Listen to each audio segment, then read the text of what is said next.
ఉదయం బ్రేక్ఫాస్ట్కి ఏం చేయాలా అని ఆలోచిస్తున్నారా?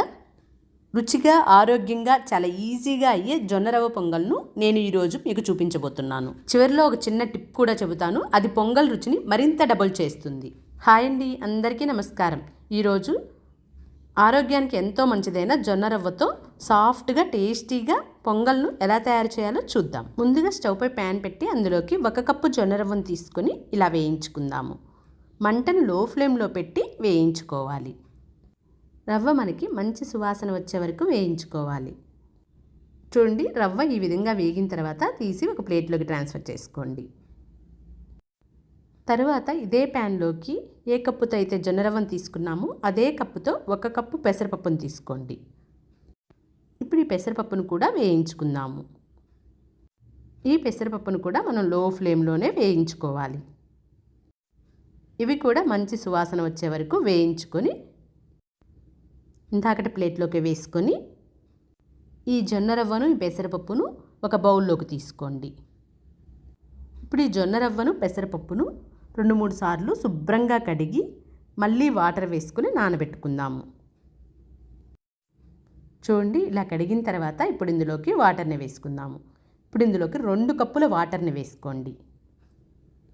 ఇలా వాటర్ వేసుకున్న తర్వాత ఒక 2 గంటల సేపు నానబెట్టుకోండి. చూడండి, 2 గంటల తర్వాత మనకి రవ్వ పప్పు బాగా నానిపోయాయి. ఇప్పుడు పొంగల్ని ప్రిపేర్ చేయడం కోసం స్టవ్పై కుక్కర్ని పెట్టుకొని అందులోకి 4 కప్పుల వాటర్ని తీసుకోండి. ఇప్పుడు ఈ వాటర్ని బాయిల్ చేసుకుందాము. వాటర్ ఇలా బాయిల్ అయిన తర్వాత ఇప్పుడు ఇందులోకి ఒక 1/2 టీ స్పూన్ పసుపును వేసుకోండి. ఇలా పసుపు వేసిన తర్వాత ఇప్పుడు ఇందులోకి మనం వేయించి నానబెట్టుకున్నాం కదా రవ్వ పెసరపప్పును వాటర్తో సహా ఇందులో వేసుకోండి. ఇప్పుడు ఇదంతా కూడా ఒకసారి బాగా కలుపుకొని ఉడికించుకుందాము. చూడండి, ఇలా ఉడకడం స్టార్ట్ అయిన తర్వాత ఇప్పుడు కుక్కర్పై మూత పెట్టి మంటను మీడియం ఫ్లేమ్లో పెట్టి 4-5 విజిల్స్ వచ్చే వరకు ఉడికించుకుందాము. ఈలోపు మనం పోపు పెట్టుకుందాము.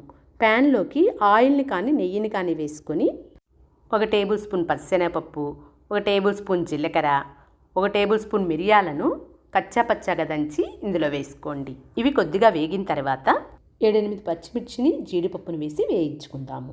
అలాగే 2 ఎండుమిర్చిని 1 ఇంచ్ అల్లాన్ని ఇలా దంచి వేసుకోండి. ఇప్పుడు వీటన్నిటిని కూడా వేయించుకుందాము. పోపంతా ఇలా వేగిన తర్వాత ఇప్పుడు ఇందులోకి ఇంగువను కూడా వేసుకొని కలుపుకోండి. అలాగే కరివేపాకును కూడా వేసుకొని వేయించుకుందాము. చూడండి, పోపంతా ఇలా వేగిన తర్వాత స్టవ్ ఆఫ్ చేసి పక్కన పెట్టుకోండి. చూడండి, ఇలా 4-5 విజిల్స్ వచ్చిన తర్వాత స్టవ్ ఆఫ్ చేయండి. కుక్కర్ విజిల్లోని గాలి అంతా పూర్తిగా పోయిన తర్వాత ఇప్పుడు మూత తీసి చూద్దాం. చూడండి, మనకి పొంగల్ బాగా ఉడికిపోయింది. ఇప్పుడు మనకి పొంగల్ మరింత అణుకుగా కావాలనుకుంటే ఇంకొన్ని వాటర్ని వేసుకుందాము. చూడండి, ఇలా వేడి వాటర్ని వేసుకోవాలి. అవసరమైనన్ని వాటర్ని వేసుకొని కలుపుకోండి.